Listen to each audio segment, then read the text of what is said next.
What's up YouTube, Charismatic Getting 120 here, and today I'm going to bring you guys my updated Mermail Deck profile for the post-Raging Tempest.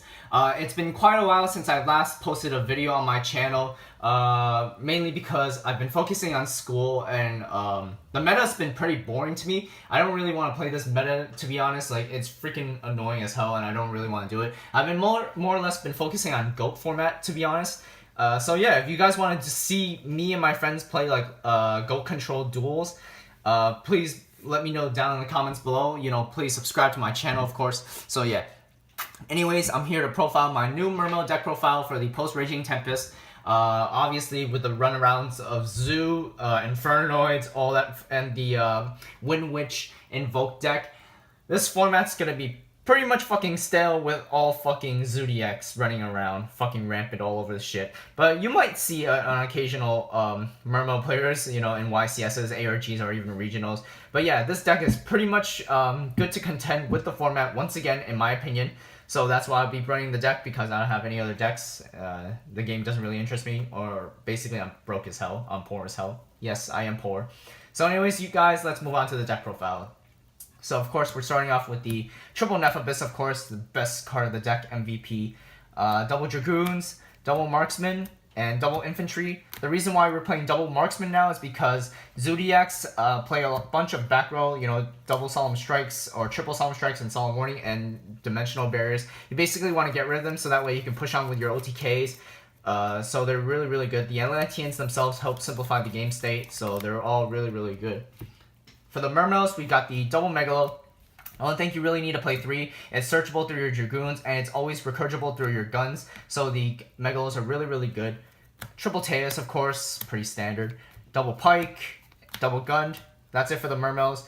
No more Hild, Oshia, or Mander. Personally, I don't think you really need to play those cards anymore because you don't really need to establish a Toad. Basically, the main goal of the deck now is just to OTK when it's supposed to. Going second, obviously. Everyone in Zoodiacs are always going to be making established for it, so if you draw into like a Regeki, Kaiju Slumber, or a Dark Hole, you pretty much win if you have like the right amount of cards in your hand and the right plays. So the Mermails themselves inherently need to go second and always need to OTK, and that's basically what this deck's function is, especially for this type of format. This deck is basically built for this format, so yeah. The other miscellaneous cards, one Deep Sea Diva and the one Moon Glacia, obviously. Double Aqua Spirit. I was at least playing 3 before, but the problem with this card is that it clogs too much, and sometimes I always find siding this out game 2 and 3, simply for the fact that it just clogs. Whenever I open my whenever I have opening hands, I always see this card with nothing else to complement it, so this card's usually dead sometimes. So I figured that double Aqua Spirit would be fine, and it's been working out pretty well. For the Kaiju engine, we're playing the one Raiden, the one Kumungus, and the double Gamma Seal. Obviously, I play the Kaiju Slumbers, of course, to complement with these guys. The Kaijus themselves are really, really good. It just helps get rid of those stupid little Zoodiac cards. It helps get rid of the Infernoids, and helps get rid of, like, Alka Heist and all the other stuff. Dark Destroyers, of course. Even Cosmos are starting to resurface now because everyone's realizing how good of a deck that is because of the stupid little ships that can't be targeted. So the Kaijus are really, really good. And lastly, for the hand traps, we play double Maxi, because Maxi's the best hand trap in the fucking format. No doubt about that. For the spells, we got the triple Instant Fusion, of course. Of course, you gotta play triple Instant Fusion, see Norden, you see Rare Fish. Hell, if you play the fucking Sea Monster Theseus or whatever the fuck that card is, props to you. Double Murray of Greed helps reshuffle back all your deck cards into the deck, so that way you draw into your combo pieces. Really, really good card.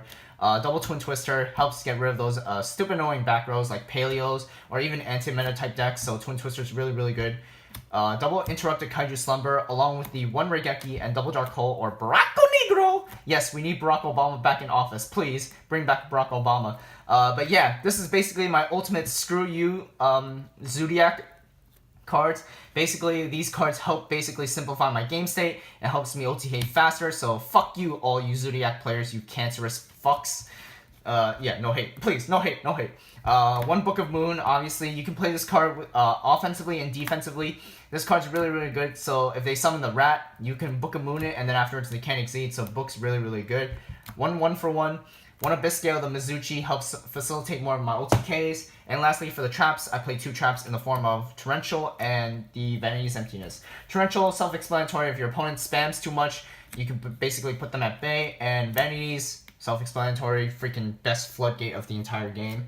So yeah, that's it for the main deck. It's 45 cards actually. It's been very, very difficult trying to put this down in a minimum of 40, but I have to put in so many cards just to basically help simplify my games.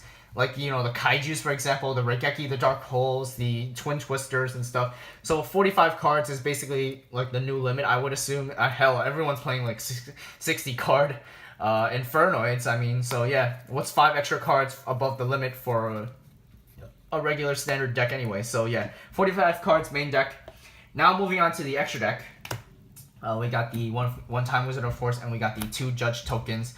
First off, shout out to my friend who I actually did a deal with, hooking me up with these 2016 World Championship sleeves. These are freaking so sexy. Obviously, they're in the design-wise, it's basically the same as the 2015 ones, but in the back of the sleeve itself, in the front, if you see in the back right here, it's black, so it's really, really cool. I love this design a lot. So yeah. Anyways, just moving on to the extra deck. So we play the 1 Rare Fish and the 1 Elder Entity Norden. Obviously, your instant fusion targets. Basically, you want to save this card for your late game plays, and then this card's just basically easy bait if your opponent chooses to like de-barrier your instant fusion. So this card's really, really good. So yeah, 2 fusions.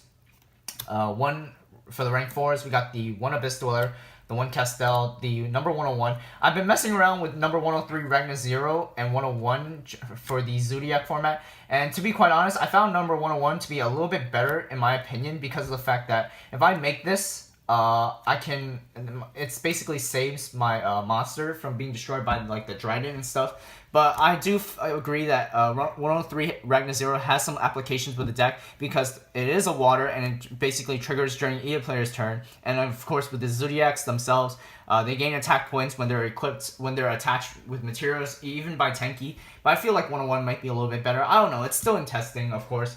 For the other monsters, we got the Double Toad, Double Bahamut Shark, the 1 Big Eye, the 1 Gaios.